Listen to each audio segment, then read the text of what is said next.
दोस्तों आप देख रहे हैं लालटेन भोजपुरी और आप लोगों का एक बार फिर से लालटेन भोजपुरी चैनल पर स्वागत है। दोस्तों अभी अखिलेश कश्यप जी एक फ़ोटो पोस्ट किए हैं, आप लोग देख सकते हैं।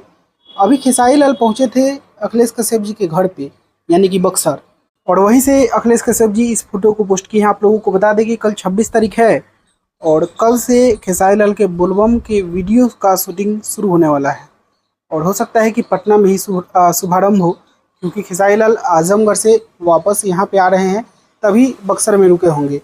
और कल से 26 तारीख एकदम डेट कंफर्म हूँ मैं कि 26 तारीख से बोलबम का शूटिंग शुरू होने वाला है। अब लोकेशन मुझे नहीं पता था, लेकिन मुझे जहाँ तक लगता है कि पटना में ही जो कंपनियाँ पटना की है वो यहीं पे करवा लेंगी शूटिंग, तो ज़्यादा बेहतर है।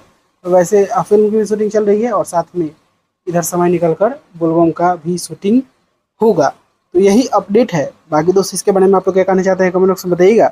और इसी के साथ में इस वीडियो को यहीं पर खत्म करता हूँ। आप लोग इस वीडियो को लाइक करिएगा, शेयर करिएगा। मैं मिलूंगा आप लोगों से नए वीडियो में, तब तक के लिए जय हिंद, जय भोजपुरी।